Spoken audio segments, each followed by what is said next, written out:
By now, I'm sure most of you have watched The Tinder Swindler on Netflix.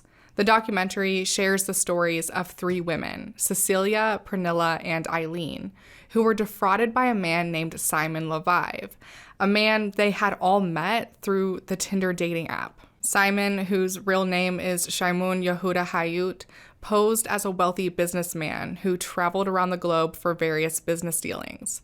He claimed that his father was Lev Leviev, who is an Israeli diamond tycoon with a net worth in the billions, and that he worked for his father's company, LLD Diamonds. His Tinder profile was full of pictures of him wearing designer outfits, driving luxury vehicles, and flying around in private jets. Simon flaunted his supposed wealth and success to match with unsuspecting women on Tinder.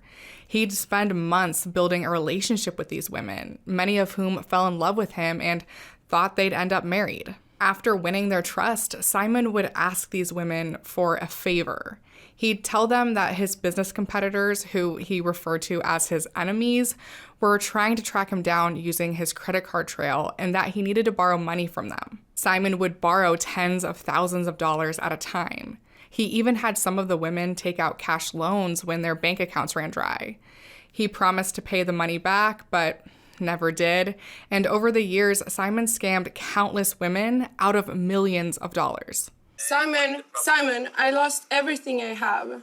As we find out during the Netflix special, the story of the Tinder Swindler was originally released back in 2019 by a Norwegian newspaper called VG.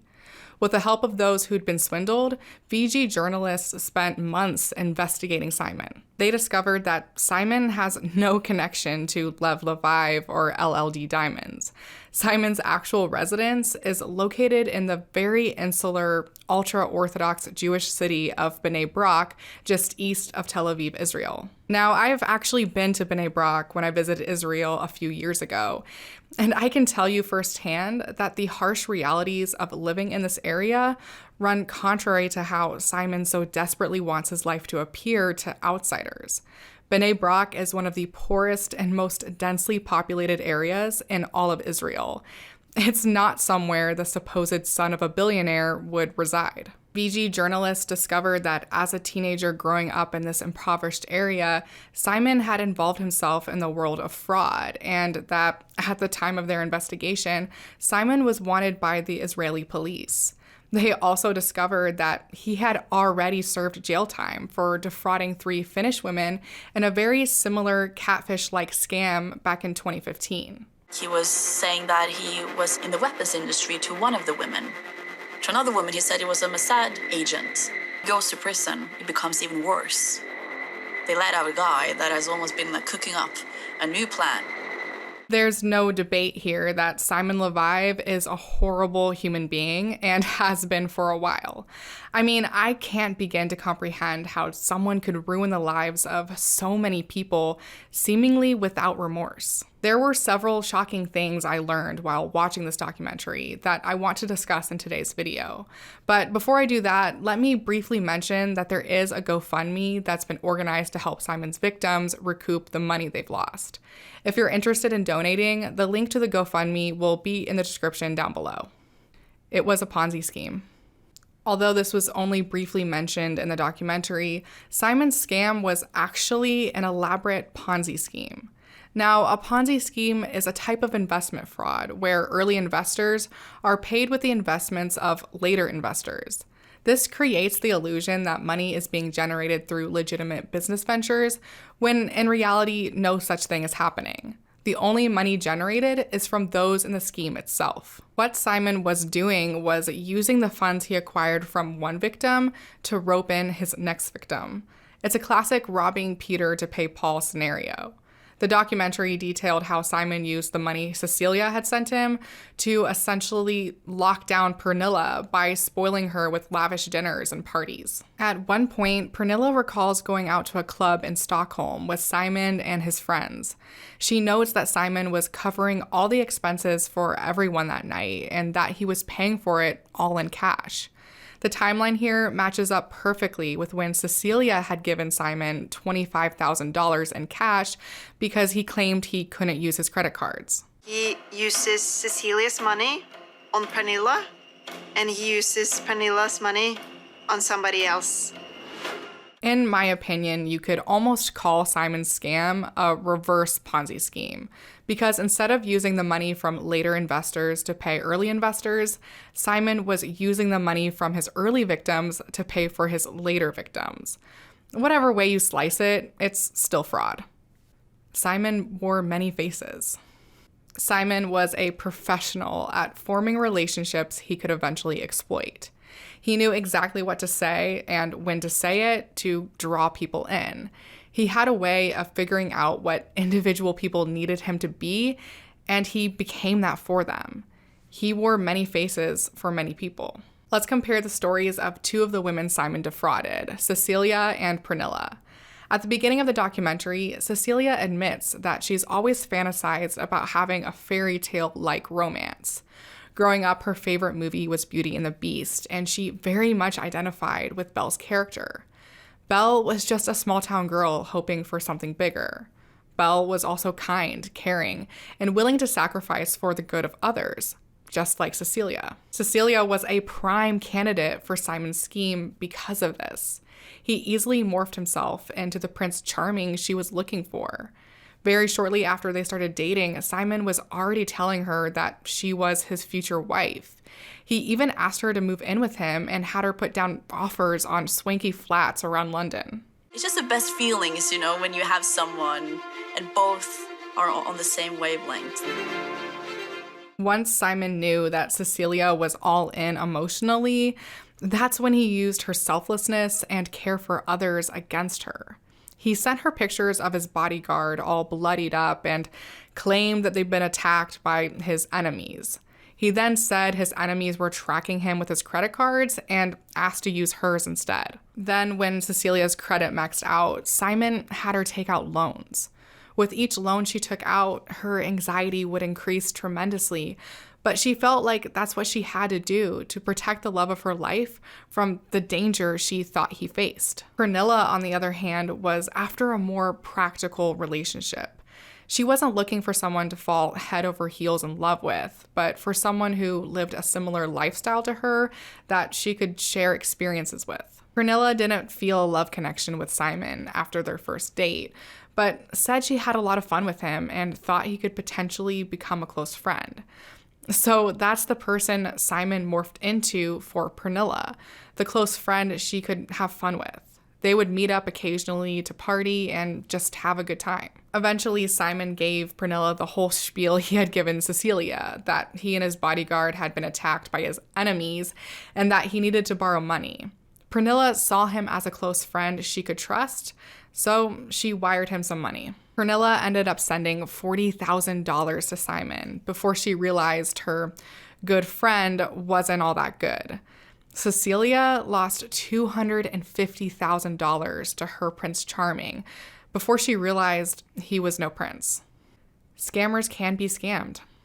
In the documentary, they don't go into as many details about the relationship between Simon and the third woman interviewed, Ayleen.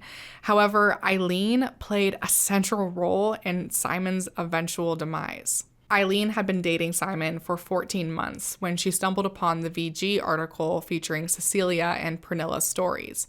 She confronted Simon about what she had read, but of course, Simon claimed that the article was spun by his enemies to ruin his reputation. Thankfully, Ayleen didn't buy his excuses and concocted a little scam of her own. That's when I get my idea. I was going to swindle the Tinder Swindler. The VG article severely limited Simon's ability to trap women on Tinder, and he started running into a lot of financial problems. Ayleen, who had lent him $140,000 she knew she would never get back, convinced Simon to let her sell his designer clothes online for some extra cash. Ayleen flew to Prague, where Simon was living, to collect his clothes.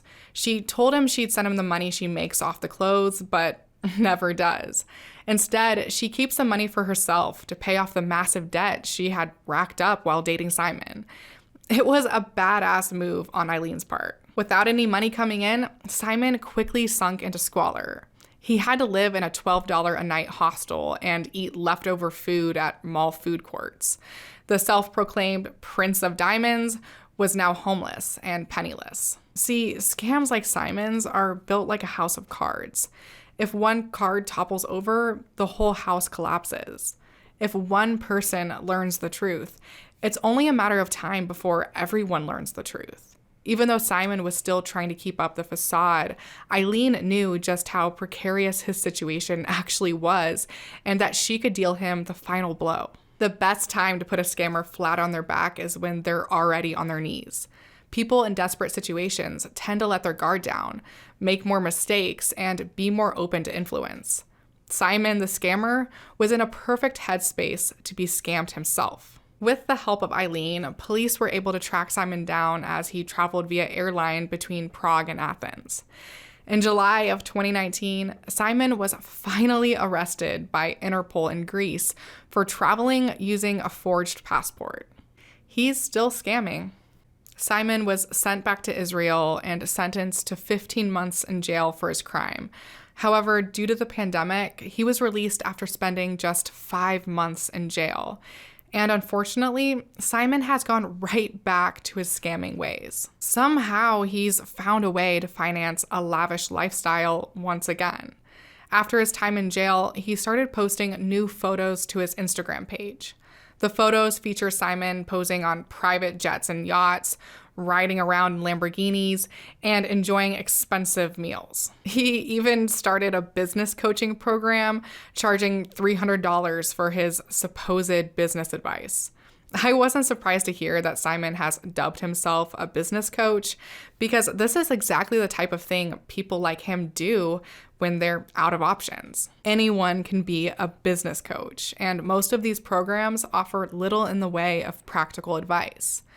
They're really just another type of scam.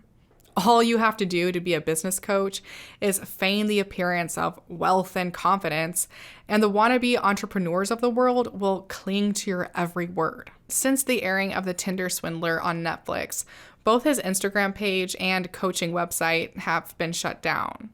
My opinion is this is probably the end of the line for him. I don't think there's much coming back from being exposed by the world's most popular streaming service, but who knows?